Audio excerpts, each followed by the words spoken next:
ஓம் சாந்தி sister, குஷியா இருக்கீங்களா? ஓம் சாந்தி brother, குஷியா இருக்கும். இன்னைக்கு பைபிள் 1 ராஜாக்கள் அதிகாரம் 13 பார்க்க போறோம். ஸோ இது வரைக்கும் ராஜாக்கள்ல முக்கியமா என்ன நினைச்சு தாவீது இருந்துச்சு. தாவீதுடைய மகன் சாலமன் வந்தாரு. சாலமன் ரொம்ப தெய்வ பக்தி, நிறைய கோயில் எல்லாம் கட்டினாரு.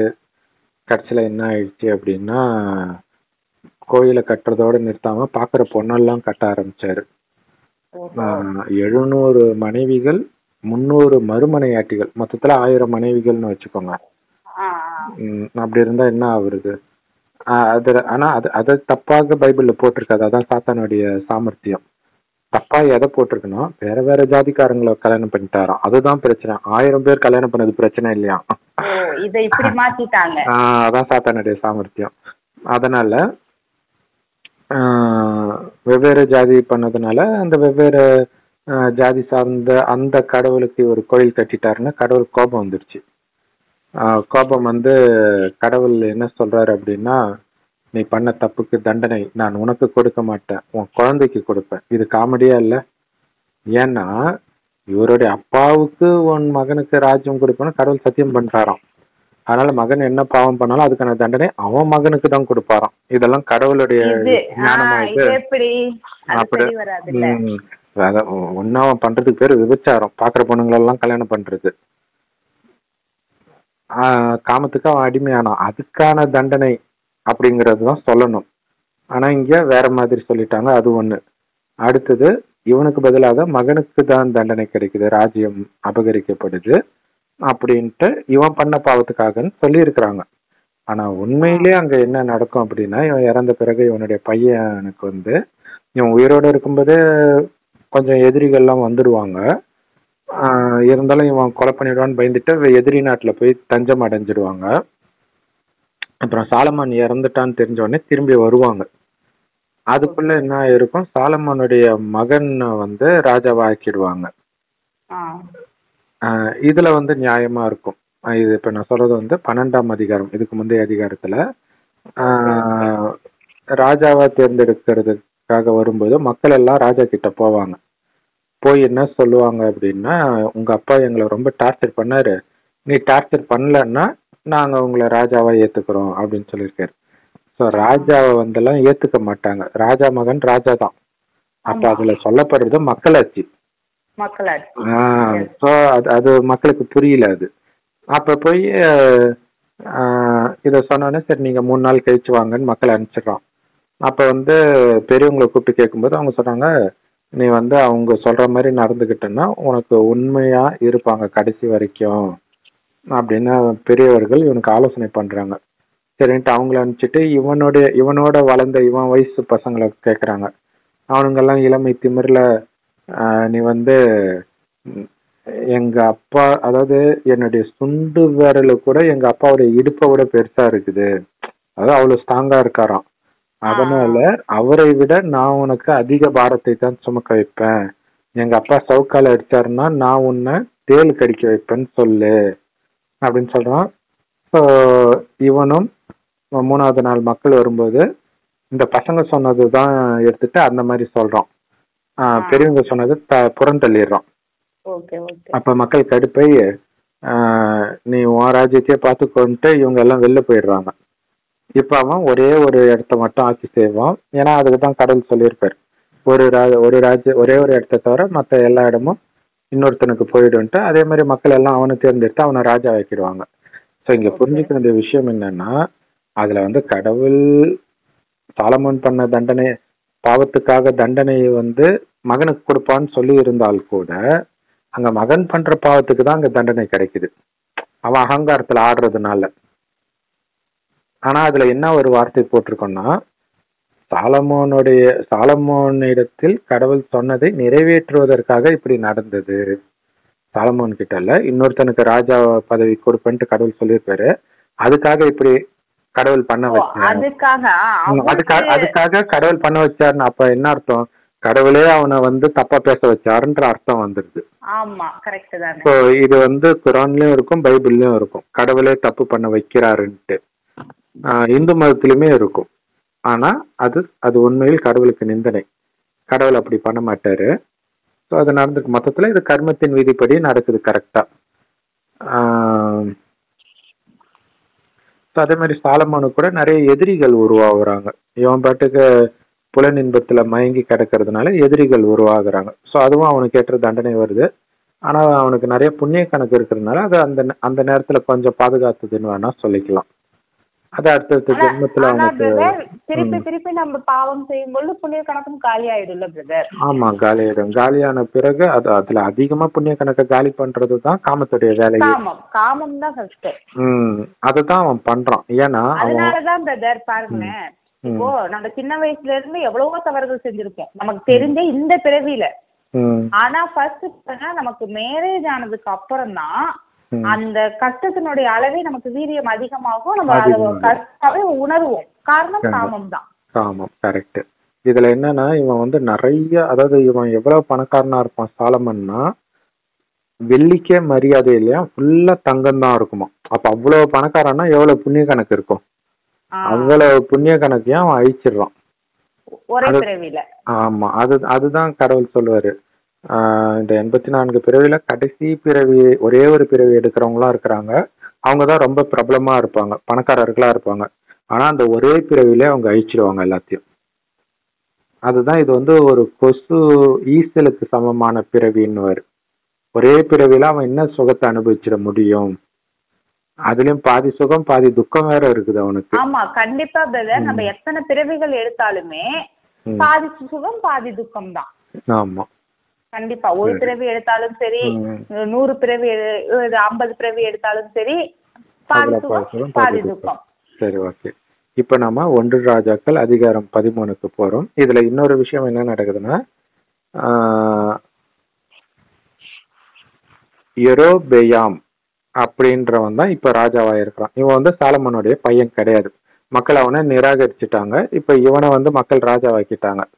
நல்லாதான் போயிட்டு இருக்கு. ஆனா இவனுக்கு திடீர்னு ஒரு பயம் வருது. என்ன பயம் வருதுன்னா, ஒரு பண்டிகைக்காக மற்ற இனத்தோட அங்க ஒரு கோயில் இருக்கும், அங்க இங்க நம்ம மக்கள் போனாங்கன்னா எங்க அவனை ராஜாவாக்கிடுவாங்களோ, நம்மள கொலை பண்றாங்களோன்னு ஒரு பயம் வந்துடும் இவனுக்கு. பயம் வர்றதுனால என்ன பண்றான், நீங்க எதுக்கு அங்க போகணும், அதே கோயில நான் இங்க கட்டுறேன்னு கட்டிடுறாங்க. கண்ணுக்குட்டிய வச்சு, அதான் நந்திய வச்சு, இதோ உங்களுடைய தேவர்கள் இருக்கிறாங்க இங்க, இஸ்ரவேலருடைய தேவர்கள் இங்கேயே இருக்கிறாங்கன்ற. ஸோ இப்ப பாத்தீங்கன்னா அந்த கன்றுக்குட்டி கும்பிடக்கூடாதுன்றதுதான் பைபிள் ஃபுல்லாவே இருக்கும். ஆனா இஸ்ரவேலர்களுடைய தேவர்னு கன்றுக்குட்டியை காட்டுறாங்க அப்படின்னா இதுக்கு முன்னாடி அவங்க அதை தான் வணங்குனாங்கன்றது நிரூபணம் ஆகுது. அதாவது இந்து மதம், இந்து மதம் நிரூபணம் ஆகுது. ஆனா இங்க வந்து அப்படி கும்பிடுறது தப்பு அப்படின்னு இருக்கும். அது என்னன்னா இப்ப நம்ம பக்தியை விட்டு ஞானத்துக்கு வர்றதுடைய அர்த்தம் அது. அப்ப என்னன்னா பைபிள் குரான்ல என்ன இருக்குன்னா, இந்த மாதிரி விக்கிரக ஆராதனை வந்து கொலை செய்யறத விட பாவம்னு இருக்கும். அதனால விக்கிரக ஆராதனைனா விக்கிரகம்னா சிலை கட்டி வழிபடுறது, சிலை வழிபாடு. பாவம்னு சொல்றாங்களா? ஆமா, பாவம்ன்றதுதான் அங்க முக்கியமான மெசேஜ், வேற எதுவும் இருக்காது. அப்ப என்னன்னா இது மாதிரி கட்டுறான், இது வந்து கடவுளுக்கு பாவமாக தெரியுது அப்படின்னு 12ஆம் அதிகாரத்துல முடிஞ்சது. இப்ப 13வது அதிகாரம் முதல் வசனம். யெரொபெயாம் தான் இந்த ராஜா, இப்ப இருக்கிற ராஜா. யெரொபெயாம் தூபங்காட்ட பலிபீட தண்டையிலே நிற்கையில், இதோ தேவனுடைய மனுஷன் ஒருவன் கர்த்தருடைய வார்த்தையின்படியே யூதாவிலிருந்து பெத்தேலுக்கு வந்து அந்த பலிபீடத்தை நோக்கி, பலிபீடமே பலிபீடமே, இதோ தாவீதின் வம்சத்தில் யோசியா என்னும் பேருள்ள ஒரு குமாரன் பிறப்பான். அவன் உன்மேல் தூபம் காட்டுகிற மேடைகளின் ஆசாரியர்களை உன்மேல் பலியிடுவான். மனுஷரின் எலும்புகளும் உன்மேல் சுட்டெரிக்கப்படும் என்பதை கர்த்தர் உரைக்கிறார் என்று கர்த்தருடைய வார்த்தையை கூறி. ஸோ இங்கதான் வந்து மத துவேஷம் நடக்குது. அந்த மதங்களுக்கு இடையில சண்டை நடக்கிறதுக்கான வேலையை பைபிள் பர்ஃபெக்டா பண்ணுது. அதாவது பலிபீடம் காட்டுறவனையே இன்னொருத்தன் பிறந்து வந்து கொன்னுடுவான் அப்படின்ட்டு கடவுளே சொல்றாராம் ஒருத்தர் மூலமா. பாருங்களேன், குரான்ல கூட இது மாதிரி வரும். அவங்க மத்த மதங்களை பத்தி சொல்லியிருப்பாங்க. அது இதேதான், பைபிளுடைய கண்டினியூஷன் தான் குரானு. ஆமா. சோ அது இப்படி வர்றதாக சொல்லப்பட்டிருக்கும். என்று கர்த்தருடைய வார்த்தையை கூறி, சோ கடவுளை நிந்தனை பண்றாங்க பாருங்க. அன்றைய தினம் அவன் ஒரு அடையாளத்தையும் சொல்லி, இதோ இந்த பலிபீடம் வெடித்து அதன் மேலுள்ள சாம்பல் கொட்டுண்டு போம், கர்த்தர் உரைத்ததற்கு இதுவே அடையாளம் என்றான். பெத்தேலில்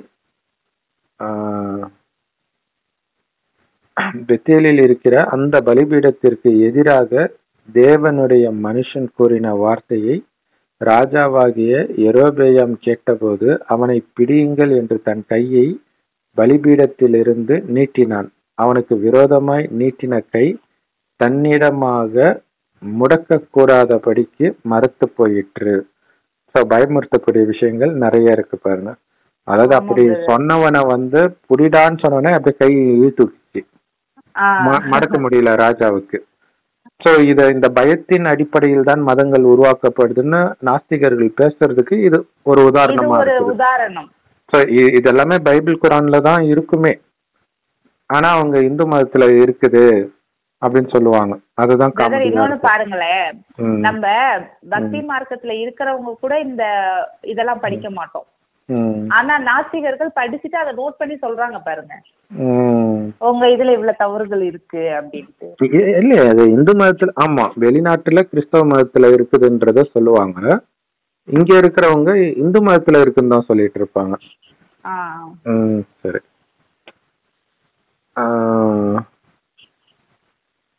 ஆனா இதுல என்னன்னா,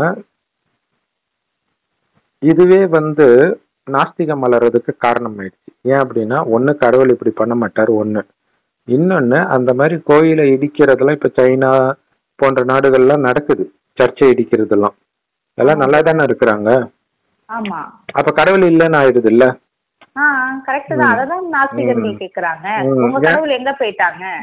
ஏன்னா இந்த மாதிரி விஷயத்த பண்றதுதான் கடவுள்னு இவங்க போதிச்சுட்டாங்க, அதுதான் பிரச்சனை ஆயிடுது.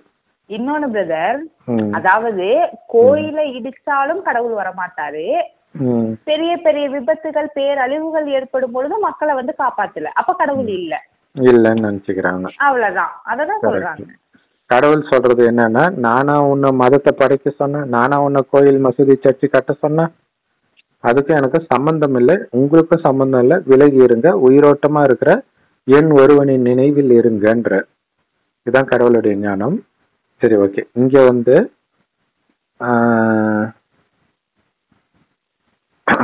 தேவனுடைய மனுஷனுக்கு பிரதியுத்தரமாக, நீ உன் தேவனாகிய கருத்து கொண்டு போயிட்டு பலிபீடம் எடுத்து சாம்பல் பலிபீடத்தை. ஓகே.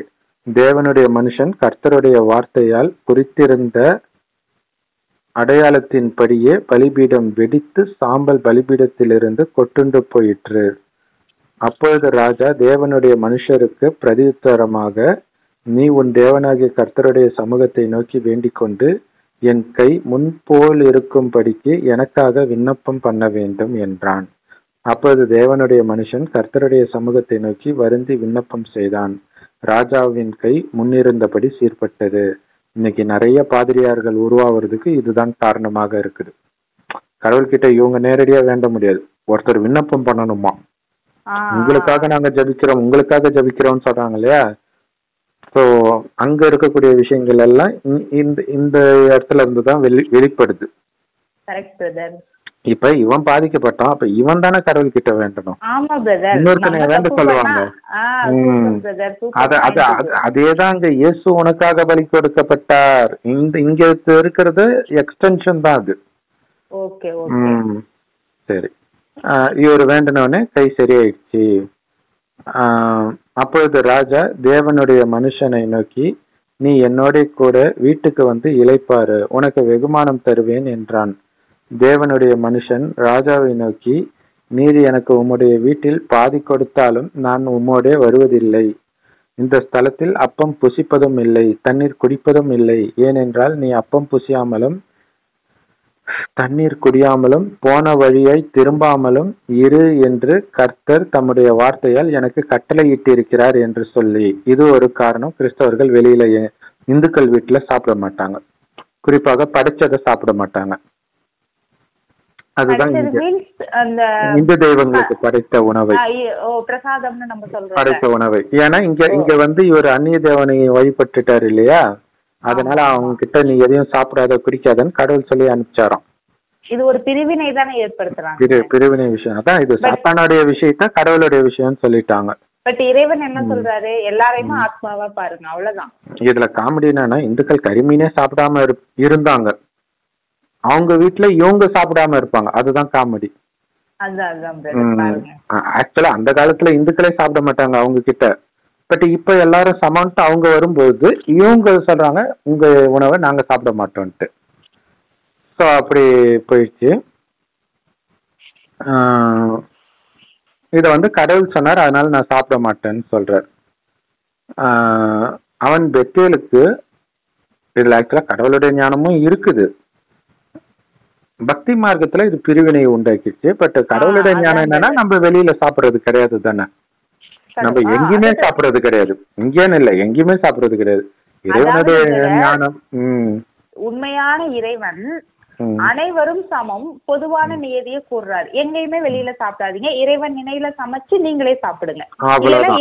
இறைவன் நினைவுல சமைக்கிறவங்க குடுக்கற உணவை சாப்பிடுங்க.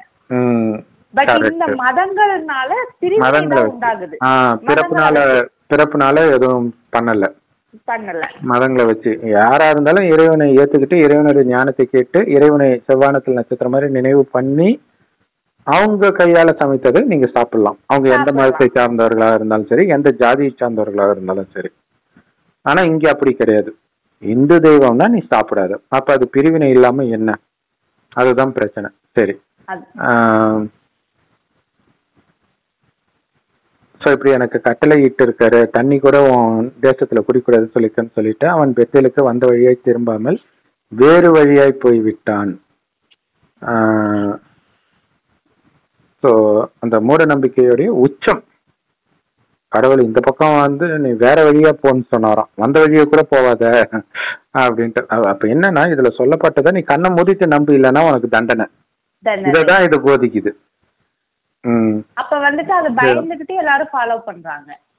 ஆனா இதுல வந்து ரகசியம் இருக்குது. இந்த இதுக்கு முன்னாடி சொன்னதுல சொன்னோம் இல்லையா, அவன் காமத்துல விழுந்ததுனால இழக்கிறான், இதெல்லாம் இருக்குது. கூடவே இந்த பயமுறுத்தல் இருக்கும். இந்த பயமுறுத்தலை மட்டும் இதுல என்ன காமெடினா, பயமுறுத்தலை எடுத்துக்குவாங்க, செய்தியை விட்டுருவாங்க. அதான் பிரதர், நம்ம ஆழமா யோசிச்சா நமக்கு ஒரு செய்தி கிடைக்குது. அதை விட்டுட்டு மேலாம்ல கிடைக்கிற விஷயங்களை எடுத்துக்கிட்டு நம்ம பண்ணுனா மக்களை பிரிவினைப்படுத்தி அரசியல்வாதி பண்ற மாதிரி மதமும் பண்றாங்க. அதான் இத நீ எதிர்த்து பண்ணுனீனா உனக்கு தண்டனை கிடைச்சிடும். தண்டனை கிடைக்கும். சாமி கண்ணை குத்திட்டோம்னு நம்ம ஊர்ல சொல்லுவாங்கல்ல, அதுதான். அதுவே இதுல இருந்து தான் வந்திருக்கும்னு நினைக்கிறேன். ஏன்னா இந்து மத கதையில எதுலயும் அப்படி இல்ல, இதுலதான் வருது அப்படி. சரி. கிழவனான ஒரு தீர்க்கதரிசி பெத்தேலிலே குடியிருந்தான். அவன் குமாரர் வந்து தேவனுடைய மனுஷன் அன்றைய தினம் பெத்தேலிலே செய்த எல்லா செய்கைகளையும் அவன் ராஜாவோடு சொன்ன வார்த்தைகளையும் தங்கள் தகப்பனுக்கு அறிவித்தார்கள். அப்பொழுது அவர்கள் தகப்பன் அவன் எந்த வழி போனான் என்று அவர்களை கேட்டான்.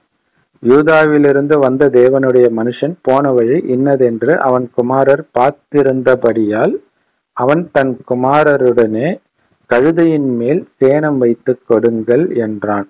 அவர்கள் கழுதையின் மேல் சேணம் வைத்து கொடுத்த பின் அவன் அதன் மேல் ஏறி தேவனுடைய மனுஷனை தொடர்ந்து போய் ஒரு கர்வாலி மரத்தின் கீழ் உட்கார்ந்திருக்கிற அவனை கண்டு, யூதாவிலிருந்து வந்த தேவனுடைய மனுஷன் நீர்தானா என்று அவனை கேட்டதற்கு அவன் நான் தான் என்றான். அப்பொழுது அவனை நோக்கி என்னோட வீட்டுக்கு வந்து அப்பம் புசியும் என்றான். அதற்கு அவன், நான் உன்னோடு திரும்பவும் உம்மோடே உள்ளே போகவும் மாட்டேன். இந்த ஸ்தலத்திலே உம்மோடே நான் அப்பம் புசிக்கவும் தண்ணீர் குடிக்கவும் மாட்டேன். ஏனென்றால் நீ அப்பம் புசியாமலும் அங்கே தண்ணீர் குடியாமலும் நீ போன வழியை திரும்பி வராமலும் இரு என்று கர்த்தருடைய வார்த்தை எனக்கு உண்டாயிருக்கிறது என்றான்.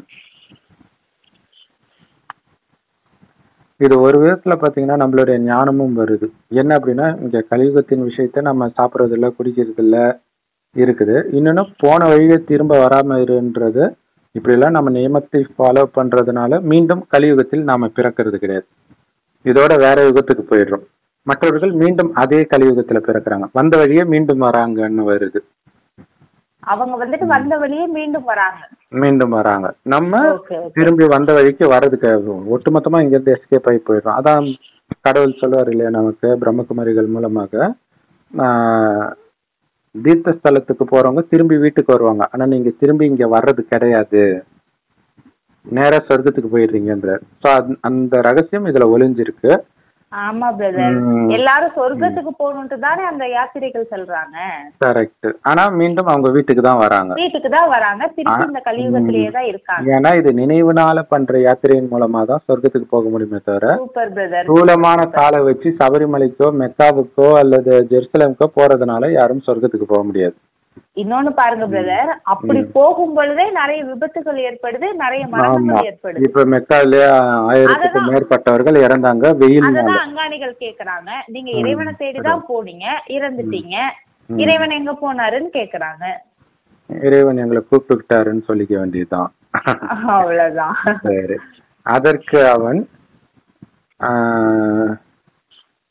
உம்மை போல நானும் தீர்க்கதரிசிதான், அவன் அப்பம் புசித்து தண்ணீர் குடிக்க நீ அவனை திருப்பி உன் வீட்டுக்கு அழைத்து கொண்டு வா என்று ஒரு தூதன் கர்த்தருடைய வார்த்தையாக என்னோட சொன்னான் என்று அவனிடத்தில் பொய் சொன்னான்.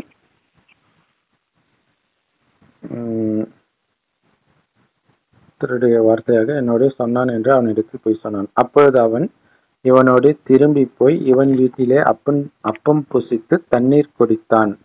அவர்கள் பந்தியில் உட்கார்ந்திருக்கிற போது அவனை திருப்பிக் கொண்டு வந்த தீர்க்கதரிசிக்கு கர்த்தருடைய வார்த்தை உண்டானதினால் அவன் யூதாவிலிருந்து வந்த தேவனுடைய மனுஷனை பார்த்து சத்தமிட்டு, உன் தேவனாகிய கர்த்தர் உனக்கு கற்பித்த கட்டளையை நீ கை கொள்ளாமல் கர்த்தருடைய வாக்கை மீறி அப்பம் புசிக்கவும் தண்ணீர் குடிக்கவும் வேண்டாம் என்று அவர் விலக்கின ஸ்தலத்திற்கு நீ திரும்பி அப்பம் புசித்து தண்ணீர் குடித்தபடியினால் உன்னுடைய பிரேதம் இந்த பிதாக்களின் கல்லறையிலே சேருவதில்லை என்று கர்த்தர் சொல்லுகிறார் என்றான். இப்ப கடவுள் சாபம் கொடுக்கிறார், உன் பிதாக்களின் கல்லறையிலே உன்னுடைய பிரேதம் சேருவதில்லை அப்படின்ட்டு. ஸோ இது ஒரு விதத்துல பார்த்தா இது பிரிவினை உருவாக்குற மாதிரி இருந்தா கூட ராமாயணத்திலயும் இது இருக்கும். ஆனா என்ன ஒரு வித்தியாசம்னா அதுல சரியான காரணத்தை சொல்லுவாங்க. என்ன அப்படின்னா, ராமருடைய மகன்கள் லவகுசா கடைசியில ராமர் தான் நம்முடைய அப்பான்னு தெரிஞ்சுக்கிட்டு வராங்க, அயோத்தியாவுக்கு வராங்க.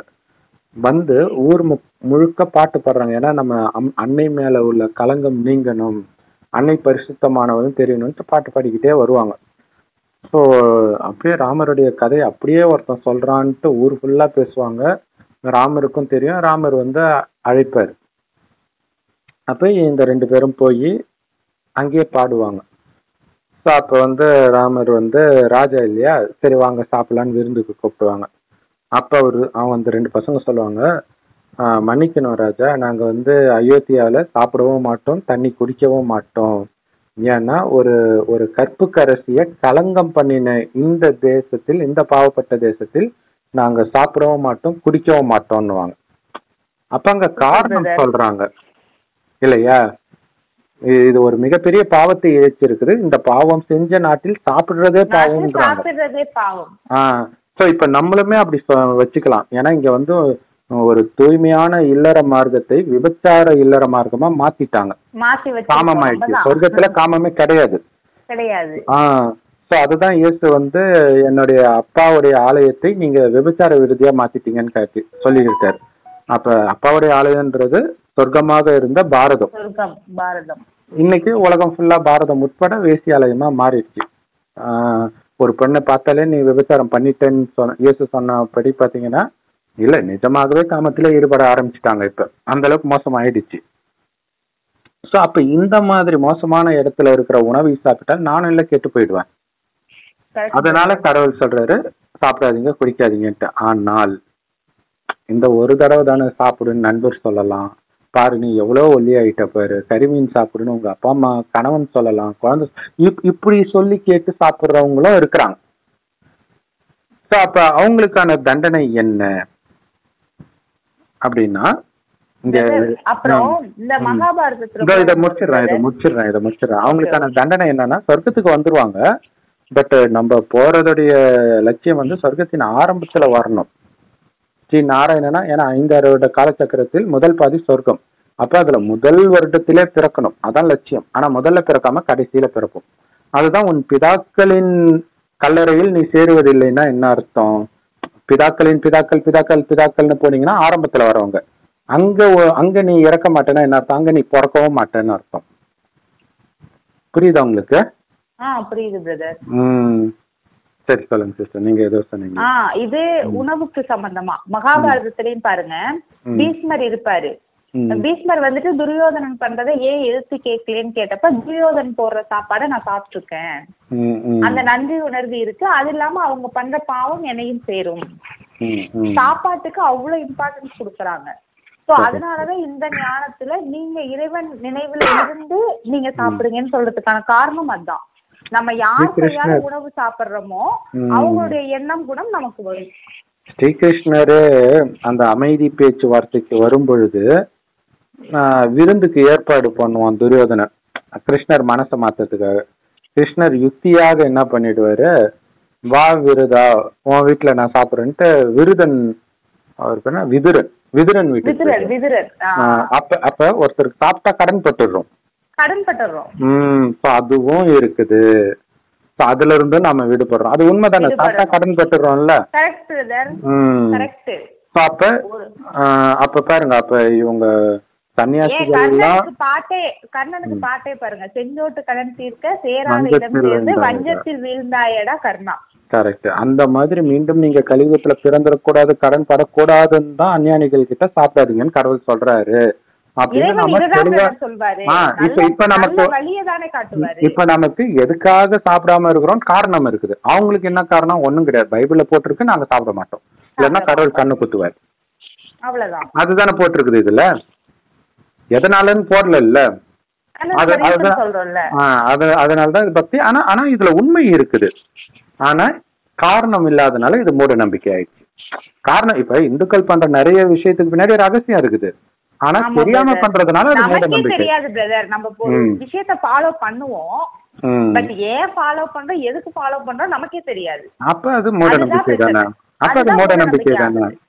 அதுதான், அது மூட நம்பிக்கை, கண்மூடித்தனமான நம்பிக்கை. கரெக்டா சொல்லணும்னா அவங்க ஃபாலோ பண்ணாங்க, நான் ஃபாலோ பண்ணேன், அப்படி. சரி, ஓகே. அவன் போஜன பானம் பண்ணி முடித்த பின்பு. சோ இதுல என்னன்னா, அந்த ஒரு வைராக்கியம், கடவுள் சொன்னதை நீ ஃபாலோ பண்ணணும், வேற யாரோ சொல்றான்ட்டு. ஏன்னா இப்ப நமக்கு இறைவன் கொடுக்கிற பிரம்மகுமாரிகள் மூலமாக கொடுக்கிற முரளியை மாத்தி இன்னொரு பிரம்மகுமாரியை கூட சொல்லலாம். இப்போ உதாரணத்துக்கு சேவை செய்யறதே தப்புன்னு சொல்றது ரொம்ப ஃபேஷனா ஆயிடுச்சு. ஸோ அப்ப அதை நீங்க ஃபாலோ பண்ணீங்கன்னா கடவுள் கேட்பாரு, நான் உங்ககிட்ட என்ன சொன்னேன்? இல்ல, சேவை செய்யறதுக்கு தான் ஜென்மமே எடுத்திருக்கிறேன்னு சொன்னேன், வேற யாரோ சொன்னாங்கன்றதுக்காக நீ சேவை செய்யலன்னா பதவி போயிடும், வேற ஒன்றும் இல்லை, கீழான பதவி கிடைக்கும். சூப்பரான. அப்ப நான் ஃபர்ஸ்ட் அப்படி மேலோட்டமா பார்க்கும்போது தப்பான விஷயம் மாதிரியே தெரியுது. கொஞ்சம் நம்ம ஞானத்தை அப்ளை பண்ணும்போது வா இது இந்த ஞானம் இல்ல அப்படின்னு தெரியுது. ஆனா ஞானமே அப்ளை பண்ணாம, இந்த ஞானமே தெரியாம இதை படிக்கிறவங்க ஒரு ஒரு ஒரு மனநோயாளியா தான் இருப்போம். ஏன் எதுக்குன்னே தெரியாம தெரிஞ்சுட்டு அப்ப என்ன ஆகும், இவங்க வந்து இல்ல நாங்க சாப்பிட மாட்டோம், நாங்க கிறிஸ்டின், இந்துக்கள் என்ன பண்ணுவோம், அவங்கள ஒதுக்கி வைப்பாங்க. இதுதான் இங்க விஷயமே. சரி, ஓகே.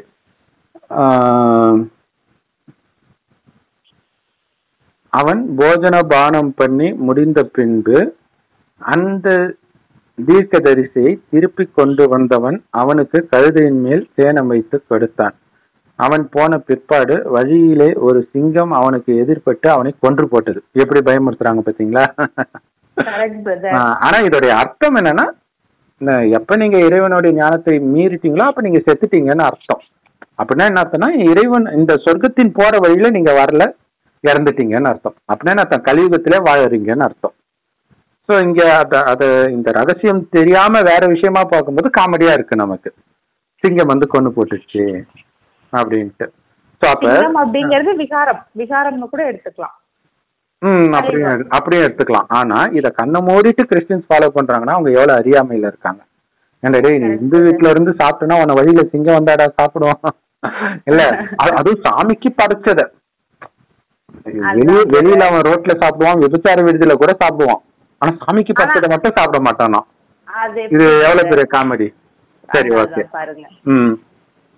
அவன் பிரேதம் வழியிலே கிடந்தது, கழுதை அதன் அண்டையிலே நின்றது, சிங்கமும் பிரேத தண்டையிலே நின்றது.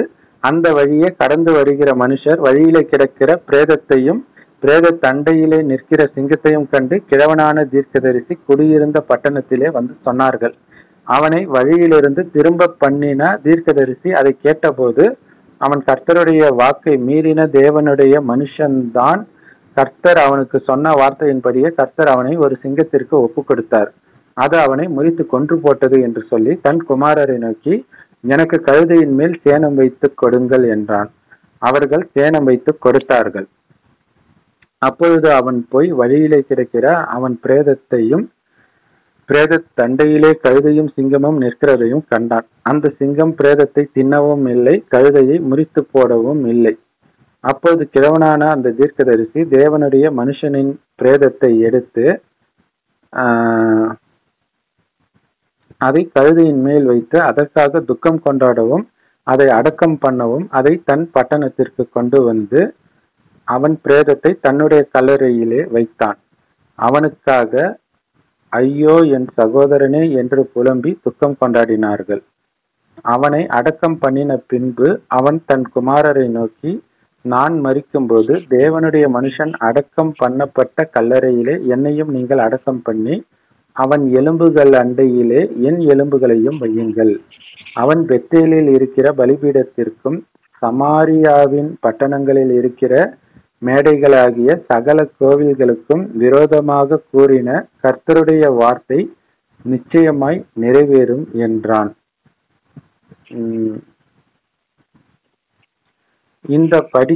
இந்த நடவடிக்கை பின்பு யெரொபெயாம் தன் பொல்லாத வழியை விட்டு திரும்பாமல் மறுபடியும் ஜனத்தில் ஈனமானவர்களை மேடைகளின் ஆசாரியர் ஆக்கினான்.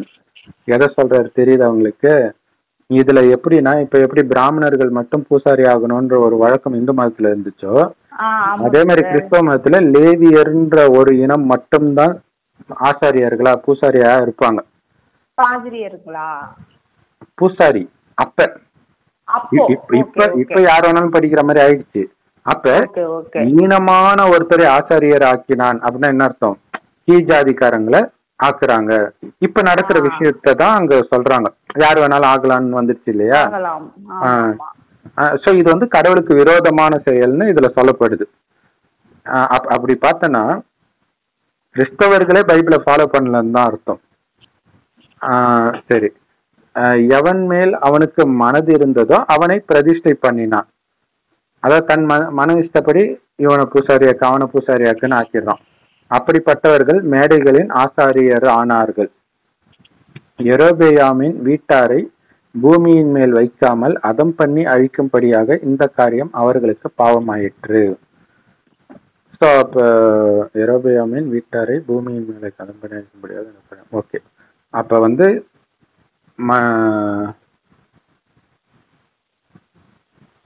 அந்த மேடையில பூஜை பண்றதுக்கு மற்ற ஜாதிக்காரன் ஆச்சாரியன் ஆக்குனதுதான் பாவம், அவன் குடும்பத்தை அழிக்கிறதுக்கு அப்படின்ட்டு இதுல போட்டிருக்குது.